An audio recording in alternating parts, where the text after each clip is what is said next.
Hello and welcome to an episode of the Bazza Magiggs show with your host GTA4 Ruled or Bazza8, which is my Xbox Live gamer tab. This is episode God knows what, considering I haven't done one in a while. Which I have done one in a while. I did one on Tuesday, and then I uploaded one yesterday. Again, thanks for the radio recording skills of my friend Ben. On Tuesday, though, big shout out to Whack-a-Boom, I think it's called, my mate Johnny. Thanks for videoing it then. Yeah, Tuesday it was a massive cock-up of a day.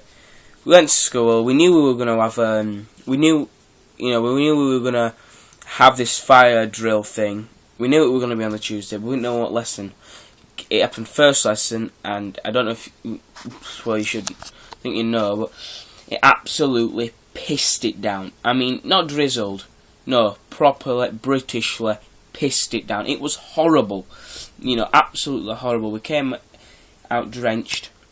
We went out. Within about 5 minutes of us going out, we got drenched. In the local paper, our headmaster said we were only outside for half an hour. And that's a lie. We're outside for about a good hour and a half. And then when we got in, they said that we were going to go home. They sent the text out to the parents saying that we were going to go home. And then by the time they got around to all that, the buses had come. And then it took, about another hour for us to go home. And no offence to them. I know, yes, we did go home. And we were very grateful for it because we were wet through. But in a real emergency, if the building was on fire, right, and there was we were doing an emergency evacuation, right, halfway through it, we wouldn't just go, oh, it's a bit bloody wet, let's go back inside, would we? Because it'd be the building would be on fire. You would have to stick it out, and we wouldn't be as calm. To be quite fair, we'd be quite shit in our pants. Our school's on fire. Oh, calm. I know. Let's just stand on the AstroTurf. No. They're trying to replicate something they can't replicate. It's annoying. We're grateful for it, but it's annoying. Anyway, on a positive note, I don't think I've got a positive note this week. Well, today, not today anyway. Obviously the video before I uploaded this, which was about 2 minutes ago, was my montage of my summer. Now, if you don't know this, it's a book by a guy called John Steinbeck. I had to study it for, in fact, I think all of back in year 10, last year, all of year 10 had to study it, and I think this year's year 10 is studying it as well. So, we read the book, and I quite enjoyed the book. Now, I don't do a lot of reading, as you can see, look. Those are my books. And you could say that they look like a lot of books, but they're not. Half of them are Disney, which are my sisters. In fact, all of them I think are my sisters. It's just that little section there to go to about there. They're my books. Oh, and them there. They're my books. That's it. I do not do a lot of reading. And I think half of them I haven't even got through. Especially Warhorse. Let's see if we can get a zoom in on Warhorse. It's the red one about there. So yeah, that's my reading. I do not do it anyway. We've read the book, and then we watched the film. Now the film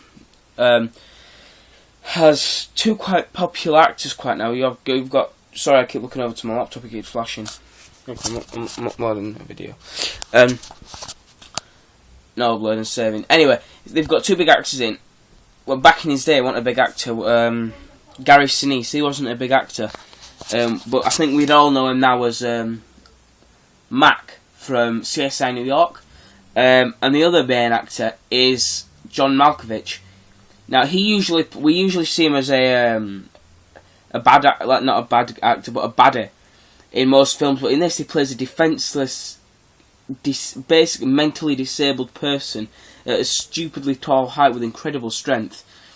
Not fictional as in Incredible Hulk strength. No, human strength. And he doesn't know his own strength, and he ends up killing. But spoilers. spoilers. Alright, this is going to be massive spoilers if you haven't read it, but I insist you read it anyway and watch the film. But he kills a guy's wife, and back in those days, based around the Great Depression, or the Wall Street crash, which is where all the banks in America went all boom and dead. Anyway, yeah, it's based around there, that time, and when you killed someone, you basically got killed yourself if they got to you, if the authorities didn't get to you, and even then I think you got hung or something. So anyway, he kills his wife, not intentionally, and his friend, who's played by Gareth Sinise, George, helps them track him down, but it's hard to get your head around. But when he finds Lenny, he basically puts a bullet in the back of his head, to stop the pain, because they were going to hang him, they were going to make him choke and stuff. It's horrible. And for fuck's sake, sorry about that. My sister came in. Fucking hell, I'm going to start putting a note outside my bloody door. Anyway, what was that? Yeah, he basically, to stop the pain and stuff, he shoots him as a good friend. He shoots him, and it's quite sad, to be quite honest. You've got to read it and you've got to watch the film. And yes, it does bring a tear to you out. Everyone can deny it, but there's certain scenes in it for me. It's a little tear to my eye. It is a very emotional film. Good one for you there, ladies. Moving along though. Yeah, I think that's about it for today's episode. Thank you so much for tuning in. And yes, I had a topic this time. Hallelujah. Thanks very much for tuning in, and I shall speak to you tomorrow. Goodbye.